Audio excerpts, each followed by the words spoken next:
महाराज अनेक अनेक अपशकुन दिखाई पड़ रहा है। कश्यप जी ने कहा देवी जी इन बच्चों को देखो, पैदा मत करना नहीं तो बड़ा नर्द हो जाएगा।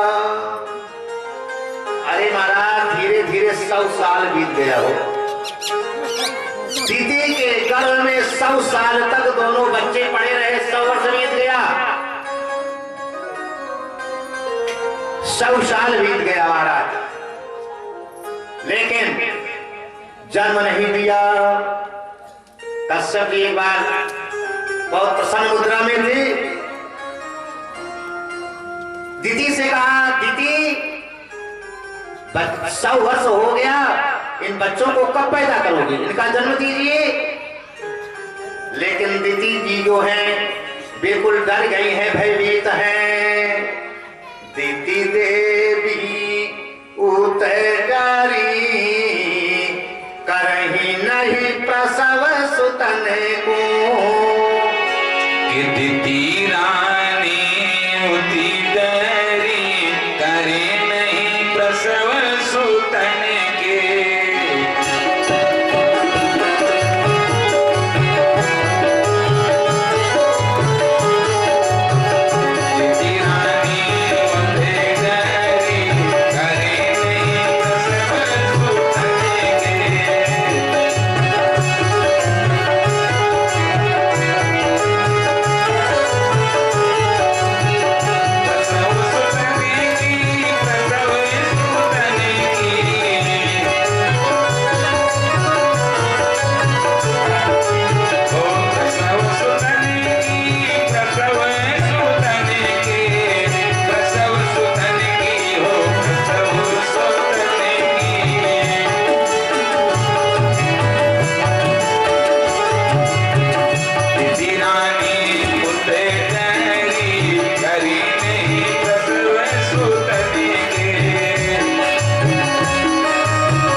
शिरोधार्य करके देवी दीदी ने बच्चों का जन्म दिया। और विशेषता देखिए, बच्चे जैसे पैदा हुए ना, जमीन पर जैसे पैदा हुए पढ़ना शुरू कर दिए, बढ़ रहे हैं महाराज। कैसे बढ़ रहे हैं? दीदी देवी के पूत सम पल पल बाढ़े। दिखी देवी के पूत समय पल पल बाढ़े।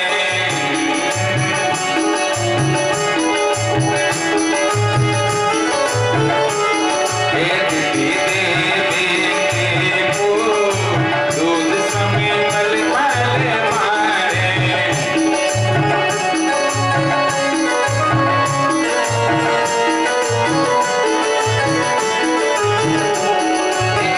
पल पल बाढ़े हो पल पल बाढ़े की पल पल बाढ़े।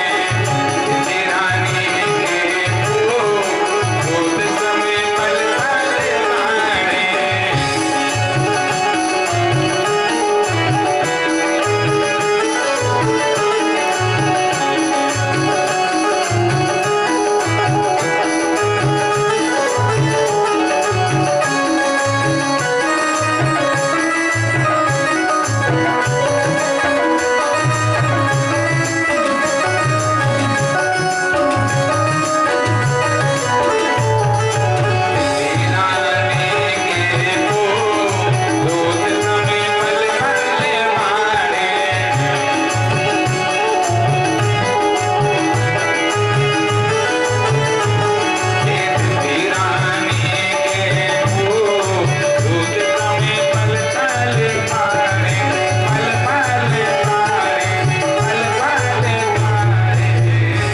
बोले गोविंद भगवान की जय।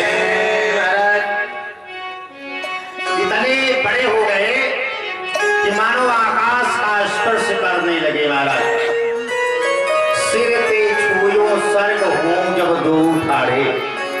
दोनों भाई जब खड़े होते थे तो ऐसा लगता था कि आकाश का स्पर्श करने वाले हैं। धन्य है, बच्चे पैदा हो गए। महाराज आज कश्यप जी ने नामकरण कराया और जानते हैं नामकरण करने के लिए कोई साधारण आदमी नहीं आया। महाराज इनका नामकरण कौन किया? सीधे ब्रह्मा जी को आना पड़ा। ब्रह्मा जी को आना पड़ा। ब्रह्मा जी पंडित बने। अरे ब्रह्मा जी पंडित बने। नामकरण तिनको करो। हिरण्यकशिपु बड़ नाम हिरण्याक्ष लघु को धरो। ब्रह्मा जी आए, आसन बिछाकर बैठ गए। महाराज हिरण्यकशिपु दिति और अदिति। दिति से राक्षस पैदा हुए और अदिति से देवता पैदा हुए। एक ही पिता के दोनों संतान हैं। देवता और राक्षस दोनों भाई भाई हैं। क्योंकि दिति काम पत्नी है, अदिति धर्म पत्नी है। काम पत्नी से पुत्र पैदा होता है तो राक्षस होता है। धर्म पत्नी से पुत्र पैदा होता है तो धर्मात्मा होता है। इसलिए आज दिति और अदिति कश्यप जी की पत्नी है और हिरण्याक्ष को मिल सकता है, ऐसी चीज है। बड़े बड़े राक्षसों ने यही तो किया। इतना विजय प्राप्त किया तपस्या के बल पर, और तपस्या करने में बड़ा कष्ट होता है। महाराज लेकिन आजकल कष्ट लोग नहीं सहना चाहते हैं। एक दिन का व्रत है तो अनेक प्रकार की फलाहार की व्यवस्था करेंगे। लेकिन ध्यान देना, महाराज मन जब तपस्या करने गए तो कैसे तपस्या करते हैं? बोले करही आहार साग फल कंदा असुमिरहि ब्रह्मा सच्चिदानंदा। करही आहार साग फल कंदा, कंद मूल फल खा करके महाराज तपस्या करते हैं। तपस्या करके देखो महाराज, जो चाहो तुम्हें प्राप्त हो जाएगा। यही विधि बीते वर्ष फट सहस्रारी करे आहार। असंबद सप्त सहस्र पुनि रहे समीर आहार। उसके बाद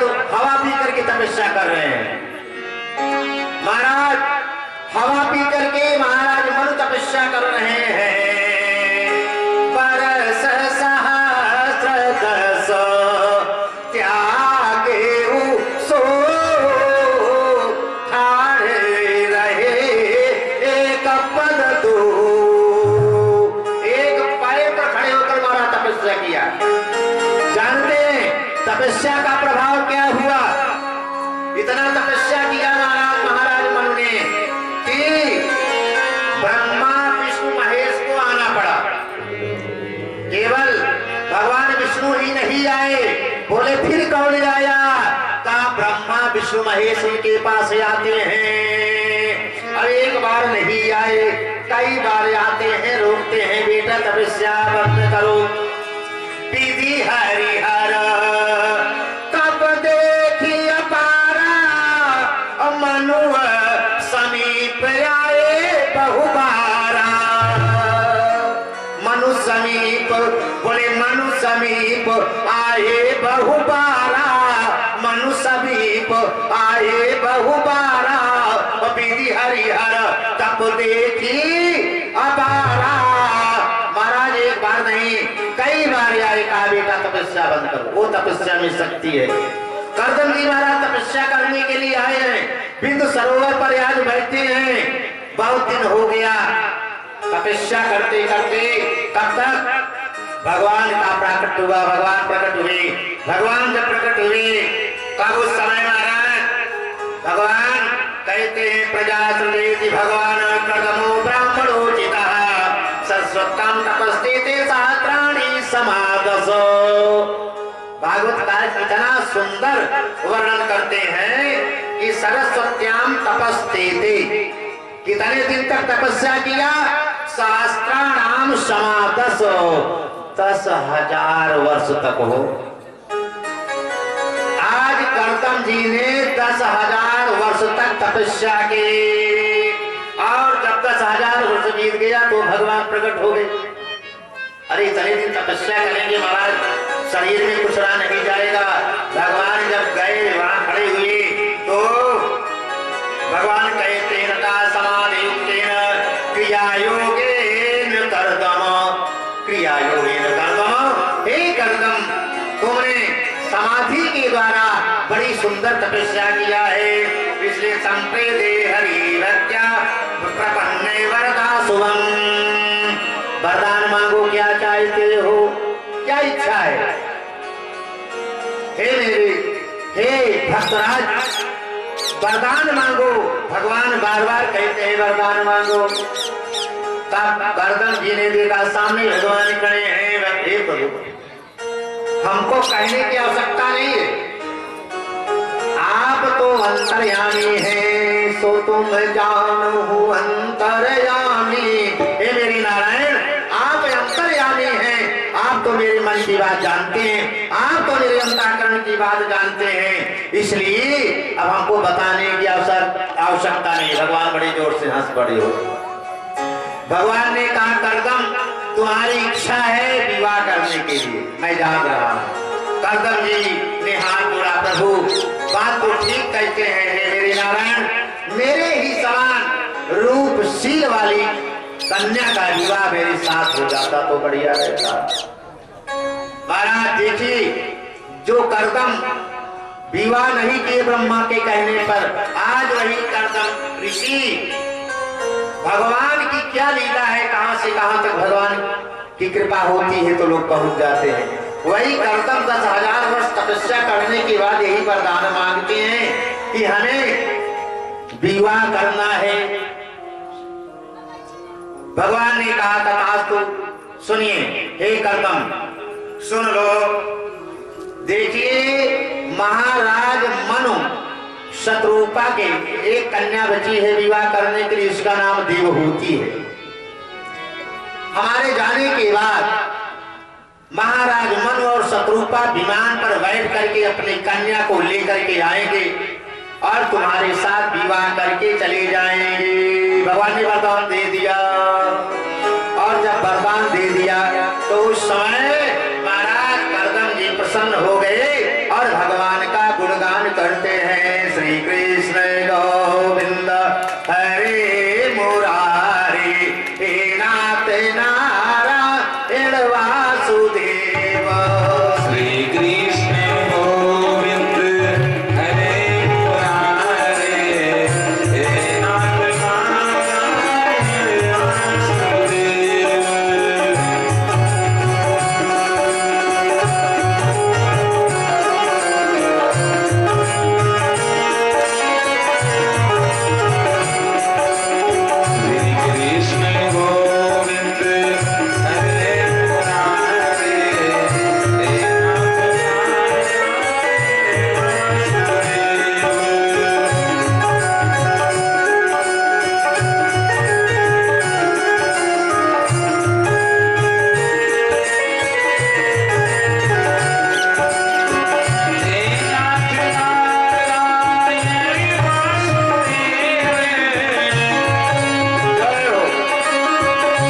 अपने कुटिया से उठ करके महाराज गर्दन जी बाहर निकले और 3 आसन लगा दिया, 3 आसन बिछा दिया। 3 लोग आ रहे हैं विमान पर बैठ करके, 3 लोग बैठ जाए। विमान नीचे उतरा, महाराज मनु शतरूपा देवहूति निकले महाराज 3 लोग, और निकल करके महाराज मनु और शतरूपा आसन पर बैठ गए। लेकिन उनकी जो कन्या थी जिनका नाम देवहूति था, देवहूति खड़ी हो। गर्दन जी ने कहा देवी आप भी बैठ जाओ। देवहूति आसन पर नहीं बैठ रही हैं, कारण क्या है? देवहूति जान रही है कि हमारे पति हैं, अभी विवाह होगा हमारा इन्हीं के साथ, और पति के द्वारा बिछाए गए आसन पर नहीं बैठना चाहिए, पाप होता है। तो अगर पति के द्वारा बिछाए गए आसन पर बैठ जाती हूँ तो मुझे हमारा धर्म नष्ट होगा, अगर नहीं बैठती हूँ तो इनका अपमान होगा। बोले तू भारती उड़ता उड़ता हो, दोनों प्रकार से दिक्कत में है। बैठती हैं तब उनका पतिव्रता धर्म नष्ट होता है, नहीं बैठते हैं तो उनका अपमान होता है। तो धन्य है देवहूति, बड़ी चालाक थी महाराज। देवहूति माने क्या होता है? देवान आहूतेति इति देवहूति, देवताओं को अपने पास बुलाने का सामर्थ्य जिसके अंदर होता है उसी का नाम देवहूति है। और कर्दम माने जिन्होंने अपने इंद्रियों को जीत लिया हो वही तो कर्दम है महाराज। तो आज देवहूति जमीन पर बैठ जाती हैं और आसन के ऊपर अपना दाहिना हाथ रख लेती हैं। दाहिना हाथ रख लेने पर आसन का अपमान भी नहीं हुआ और उनका पतिव्रता धर्म भी बना रहा। मेरे नारायण आज बैठ गए, और जब बैठ गए सब लोग तो महाराज मन में हाथ जोड़ा। महाराज हमारा निवेदन है, ये जो बगल में कन्या बैठी है इस कन्या का विवाह करना है हमको आपके साथ। उन्होंने कहा ठीक है महाराज, जैसे आपकी आज्ञा हो। आज विवाह को संपन्न करा दिया, और विवाह जब संपन्न करा दिया तब उनके माता पिता जब जाने लगे तब कहा हे पुत्री, उनकी मां ने कहा हे पुत्री मैं जा तो रही हूं लेकिन इतना जरूर करना कि तुम पति की सेवा करना। ये मत सोचना कि मेरा पति संत है, महात्मा है, क्या करूं? क्योंकि स्त्रियों का कर्तव्य है, स्त्रियों का परम धर्म है कि पतिव्रता धर्म का निर्वाह करना। पतिव्रता धर्म का जो निर्वाह करती हैं वो पतिव्रता नारी कहलाती हैं। हे पुत्री, बार बार समझाती हैं, बार बार समझाते हैं कि कई धर्म एक व्रत में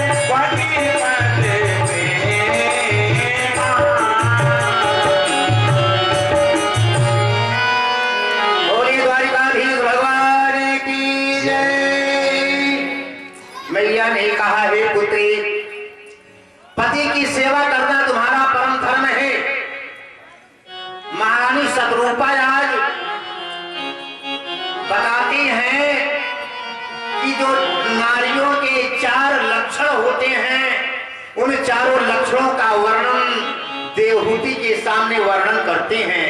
हे पुत्री, नारियों के 4 लक्षण कौन कौन से होते हैं? सा भार्या जागृही दक्षा, सा भार्या जा प्रियं वदा, साभार्या पति प्राणा साभार्या पतिव्रता। माताओं का पहला लक्षण बता रहे हैं मैया। साभार्या गृहे दक्षा, स्त्रियों को घर के काम में दक्ष होना चाहिए, घर का काम अपने हाथ से सब कर लेना चाहिए। देवहूति जंगल में रह करके सारा काम कर रही है महाराज। साभार्या गृहे दक्षा साभार्या प्रियंवदा। स्त्रियों को प्रियवादिनी होना चाहिए, क्योंकि जानते हैं मनुस्मृति में लिखा है कि शरीर के सारे आभूषण एक दिन नष्ट हो जाते। कितना महंगा गहना बनवाओ महाराज, करोड़ों रुपए का आभूषण बनवा लीजिए, लेकिन एक दिन जब सुनार के यहाँ जाएगा एक बार दो बार में तो आधा हो जाएगा, 3 बार में सब चला जाता है। कितना कीमती आभूषण बनवाइए लेकिन सब नष्ट हो जाता है कि ऐसा आता है। लेकिन ध्यान देना, एक ऐसा आभूषण जीवन में होता है जो कभी नष्ट नहीं होता है। युक्तिरूरान विभूषयन्ति पुरुषं हारान चंद्रोज्ज्वला। न स्नानं न विलेपनं न कुसुमं नालंकृता मूर्धजा। सारे आभूषण नष्ट हो जाते हैं, लेकिन कौन सा आभूषण है जो नहीं नष्ट होता हो? का पाणी क्या समलंकरोति पुरुषम। पाणी का जो आभूषण है, ये पाणी का आभूषण कभी नष्ट नहीं होता है। इसलिए आज कहती हैं महारानी सतरूपा साभार्या प्रियंवदा। स्त्रियों को प्रियवादिनी होना चाहिए, मधुर भाषणी होना चाहिए, कटु वचन नहीं बोलना चाहिए। नहीं कोई भिखारी दरवाजे पर आ गया तो डंडा लेकर खदेड़ लो, भाग जाओ यहाँ से, ऐसा नहीं। मधुर भाषा से, आपके पास कुछ नहीं है, हाथ जोड़ लो, बाबा हमारे पास कुछ नहीं, भगवान ने कुछ नहीं दिया है, वापस चले जाओ। इसमें क्या है? और खदेड़ दिया, 10 गाली दिया, उसमें क्या है बताओ? साभार्या प्रियंवदा साभार्या पति प्राणा। अपने प्राण से बढ़ करके पति के प्राण को समझना चाहिए। हे बेटी, तुम अपने प्राण से बढ़ करके पति के प्राण को समझना। ये नहीं कि भोजन बना लिया, पहले खा पी करके फुर्सत 4 पाई पकड़ लिया और पति महोदय पड़े हैं अभी, ऐसा मत करना। साभार्या पति प्राणा साभार्या पतिव्रता। और पतिव्रता धर्म का पालन करना। बेटी ऐसा मैया समझाती हैं। और हमारे आपके यहाँ भी माताओं का कर्तव्य है कि पुत्री की जब विदाई हो तो समझा करके भेजना चाहिए। ये नहीं कि घर विदाई होते मान जाते मान चूल्हा अलग कर लो, ऐसा नहीं करना चाहिए। अरे महाराज, भगवती सीता की जब विदाई हो रही थी तो मैया सुनैना ने यही कहा था कि हे सीता इतना जरूर करना।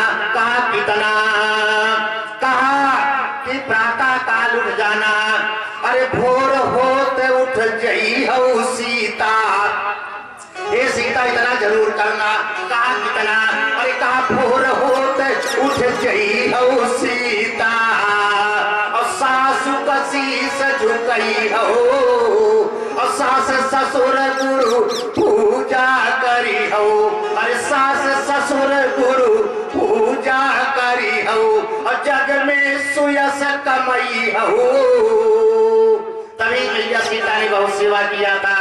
इस प्रकार से आज आप धर्मोपदेश दे करके अपनी कन्या को भेजेगी तो महाराज संस्कार बना रहेगा।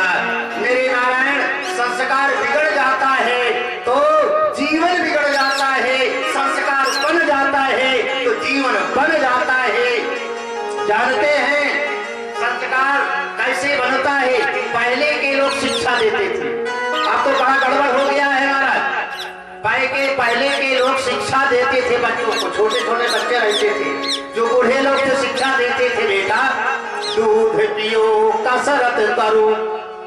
अरे दूध पियो कसरत करो, जपो हियो हरि नाम, मन लगायो विद्या पढ़ो पूरन हो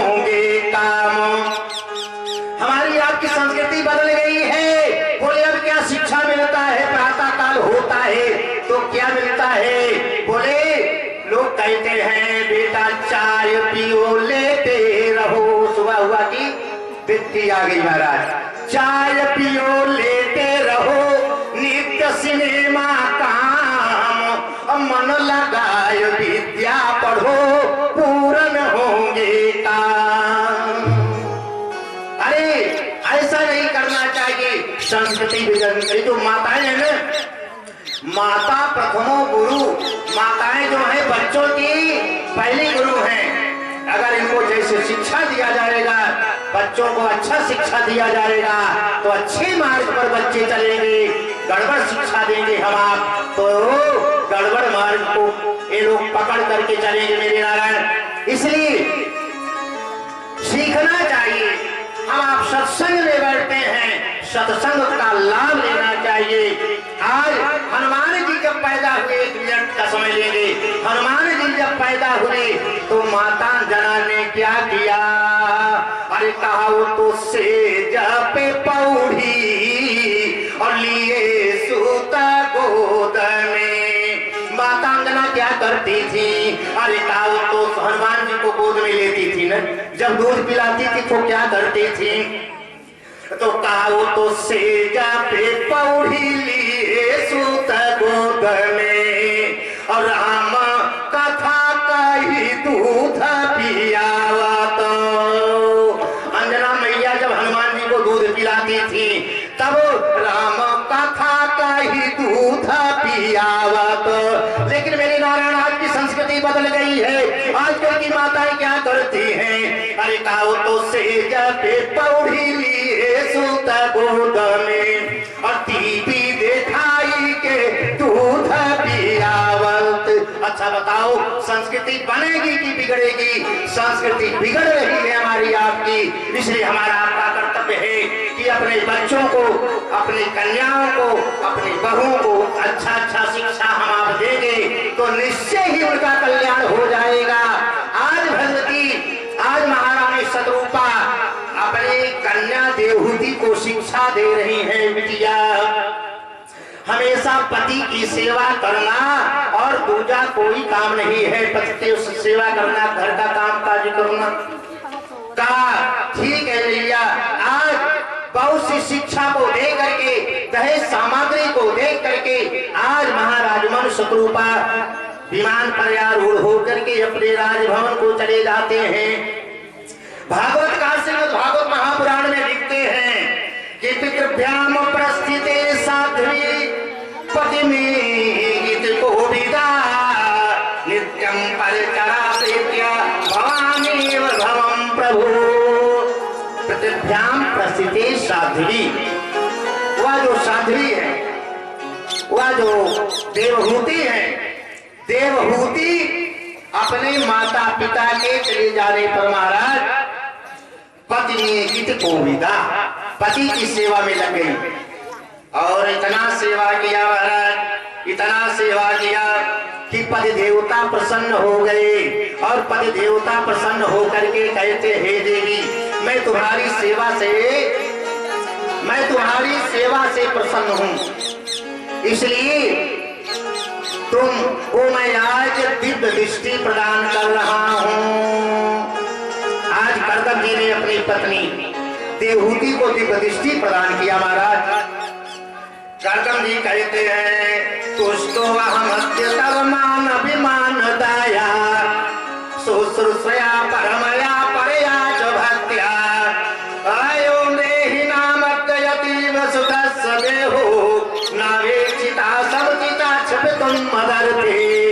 हे देवी, तुष्टो अहमद्य, तुष्टो अहमद्य, आज मैं तुम्हारी सेवा से प्रसन्न हो गया हूँ। मानवी मान दाया, इसलिए प्रसन्न होकर के मैं कुछ देना चाहता हूँ।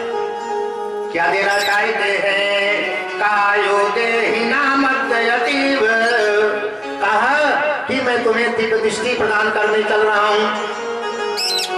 आज महाराज पति की सेवा से देखिए कितना लाभ हुआ ना।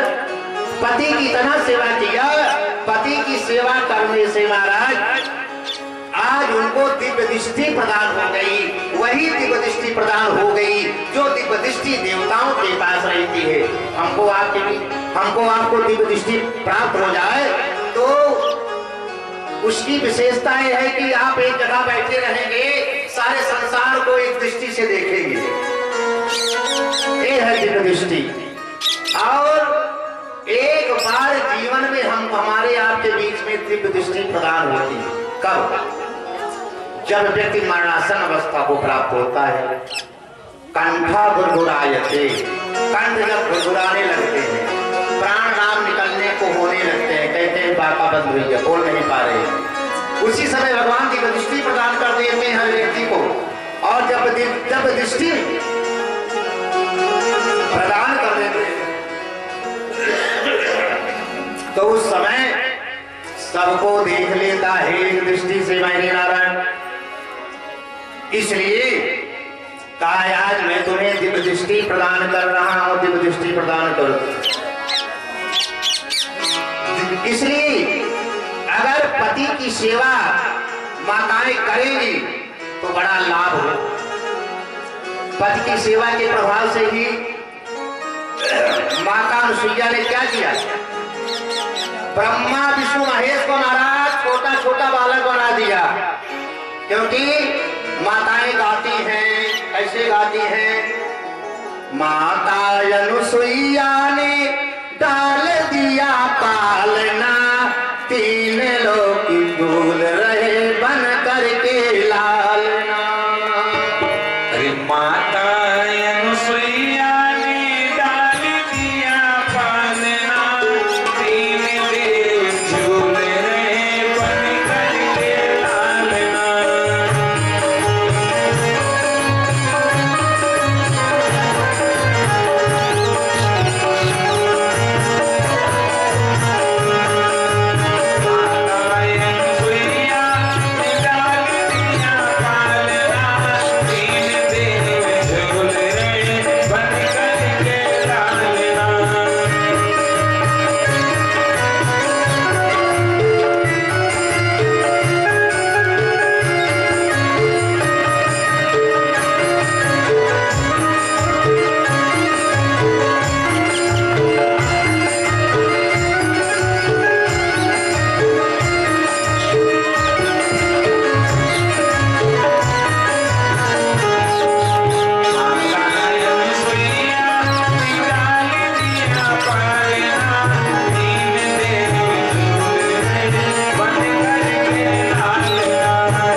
पतिव्रता में इतनी शक्ति है कि माता अनुसुईया ने ब्रह्मा विष्णु महेश को छोटा छोटा बालक बना दिया। सावित्री को देखो, अपने पति सत्यवान को यमराज के यहाँ से उठा ले आए महाराज। इसके बल पर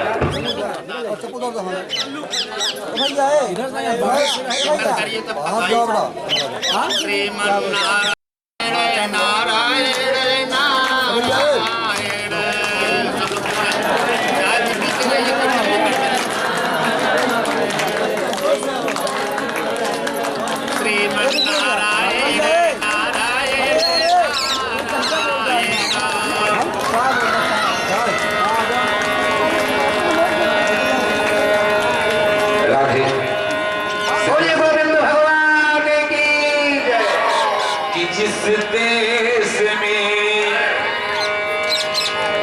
अरे जिस देश में, जिस भेष में, परदेश में रहो,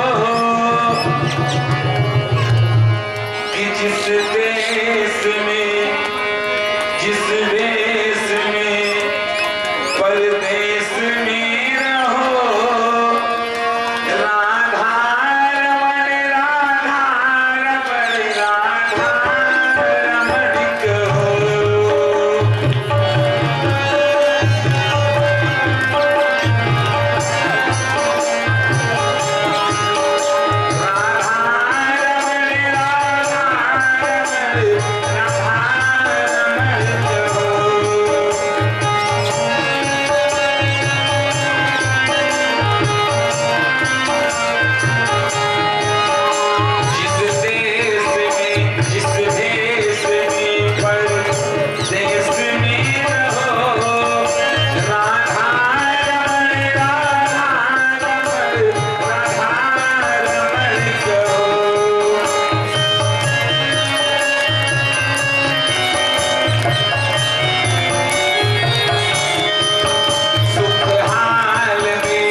काफी समय तक भ्रमण करते हैं और इसी बीच में नौ कन्याओं का जन्म होता है।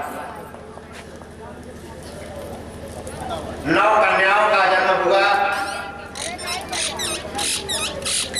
कन्याओं के नाम है कला, अनुसुईया, श्रद्धा, हविर्भू, गति, क्रिया, ख्याति, अरुंधति और शांति। और एक निवेदन और है, पतिदेव कम से कम एक लड़का भी हो जाए, एक पुत्र हो जाए तब भी ठीक है। तुम्हारी इच्छा है कि कम से कम एक पुत्र पैदा हो जाए और 9 कन्याओं का विवाह करके तब आप संन्यास ले सकते हैं। करदम जी रुक गए। रुकने के बाद 9 कन्याओं का विवाह क्रमशः किया। अपनी सबसे बड़ी वाली बिटिया जो कला थी, कला का विवाह मरीज के साथ किया। दूसरी लड़की जो थी अनुसुईया थी, अनुसुईया का विवाह अत्रि के साथ किया। श्रद्धा का विवाह अंगिरा के साथ किया। हविर्भू का विवाह पुलस्त्य जी के साथ किया। गति का विवाह पुलह के साथ किया। क्रिया का विवाह क्रतु के साथ किया। ख्याति का विवाह भृगु के साथ किया और अरुंधति का विवाह वशिष्ठ जी के साथ किया। भूतानाम चिरंजीवम विप्राणाम कपिलम मुने, ये कौन है महाराज? विप्राणाम कपिलम मुने, कपिल भगवान है। तो आज देवहूति के गर्भ से कपिल भगवान का प्राकट्य हो गया और भगवान ने कपिल का जब प्राकट्य हुआ तब उस समय कर्दम को मौका मिल गया। कर्दम ने कहा, हे देवी, आपने कहा था कि बालक का जन्म हो जाए और कन्या का विवाह करके तब आप जाइए, तब आप हमें आप आज्ञा दीजिए, मैं जंगल जाना चाहता हूँ। भगवान का भजन नहीं करते हैं। हाय माया, हाय माया, हाय माया, माया माया सब कहें, माधव कहें न कोई, एक बार माधव कहें तो माया तेरी हो। अरे माया के चक्कर में क्यों पड़े रहते हो? माधव कहिए, भगवान का नाम लीजिए और भगवान का नाम जब लोगे तो तुम्हारा कल्याण हो जाएगा। इसलिए हमेशा भगवान का भजन। आदत पूरी संभाल लो, आदत पूरी संभाल लो, बस हो गया भजन।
तालियां बजाते हुए हमारे साथ गाएंगे क्या? अरे मन की तरंग मार लो, बस हो गया भजन।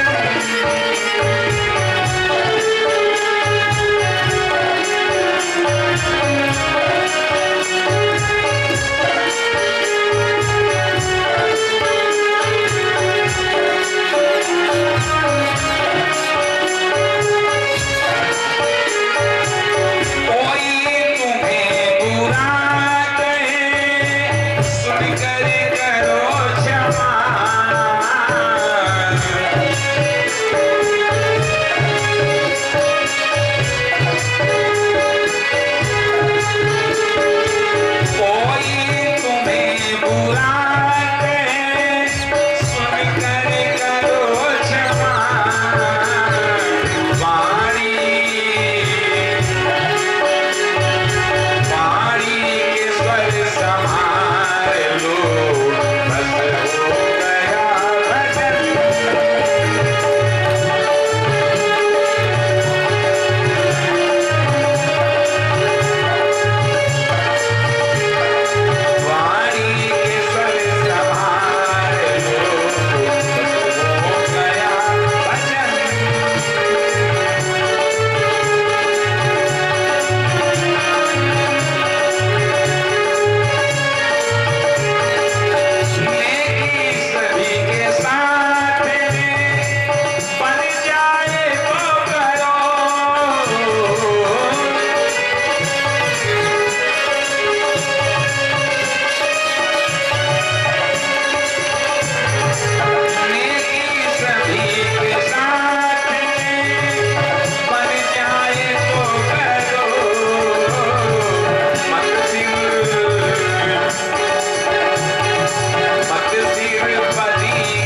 जी को भेज करके अब मैया को उपदेश दे रहे हैं।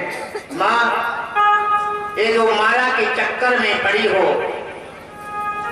यह बेकार है, संसार नश्वर है, ये संसार नश्वर है, संसार नश्वर है, असत्य है। सत्य क्या है महाराज? सत्य तो केवल भगवान का नाम ही सत्य है ना। क्योंकि बच्चे छोटे रहते तो शिक्षा दे दिया जाता है, कहा बचपन में, अरे बचपन में सिखाया गया, धरा धाम सत्य है, यौवन में बताया गया, अर्थ काम सत्य है। लेकिन इस पिंजड़े को छोड़, इस पिंजड़े को छोड़, पंछी पिंजरे से जब चला तो अंत में बताया गया, राम नाम सत्य है, का तो अंत में बताया गया, राम नाम सत्य है। अरे मैया, अंत में लोग जो बताते हैं, जो मुंह से निकलता है राम नाम सत्य है, जब चार लोग कंधे पर लेकर के चलते हैं तब उनके मुख से निकलता है राम नाम सत्य है। यही बात अगर पहले निकल जाती ना तो उसका कल्याण हो जाता मेरी मैया। क्योंकि संसार में केवल अगर सत्य है तो क्या है, केवल एक चीज सत्य है, एक चीज सत्य है। बोले कौन सत्य है, क्या सत्य है? आज भगवान भोलेनाथ कहते हैं, भोलेनाथ कहते हैं, उमा कहूं मैं अनुभव अपना, सत हरि भजन जगत सब सपना, सत हरि भजन। भगवान भोलेनाथ ने भगवती से कहा है, देवी बोले सत हरि भजन जगत सब सपना। संसार में अगर सत्य है तो सत हरि भजन, भगवान का भजन, भगवान का भजन ही सत्य है और भगवान का नाम सत्य है। इसके अलावा सारा संसार असत्य है, सारा संसार झूठा है मेरी मैया। इसलिए ये जो माया का पर्दा लगा है इसका परित्याग कर दो मैया, तब तुम्हारा कल्याण हो जाएगा। क्योंकि ये संसार मिट्टी का है, शरीर किसकी है? ये शरीर मिट्टी की है, संसार उसी तरह से मिट्टी का बना हुआ है। जैसे माटी का लागल बाजार बा, माटी कई खिलौना। अरे माटी के लागल बाजार बा, जय हो माटी के खिलौना।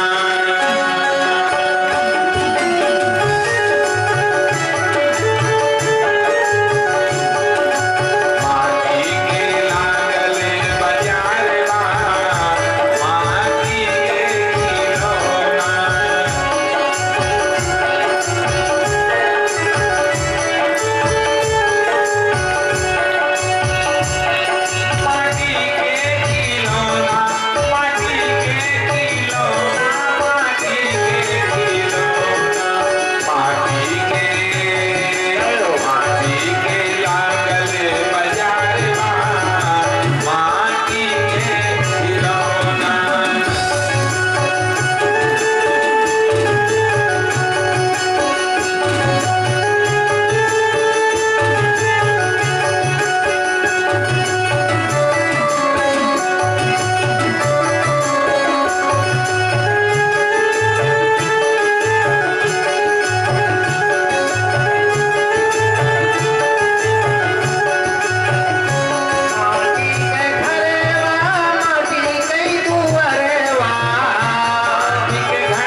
चल रही है दरबार में।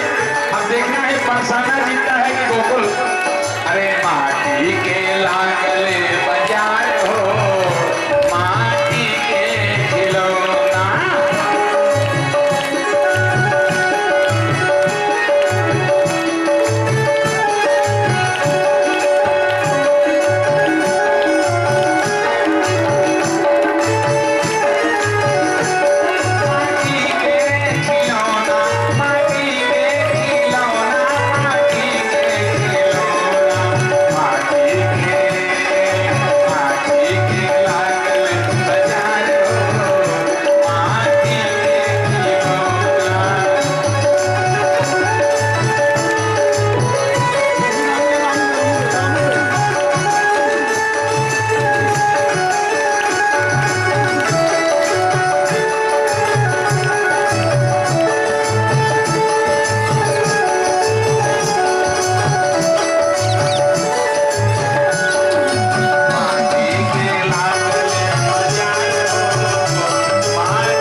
कपिल मैया से कहते हैं मैया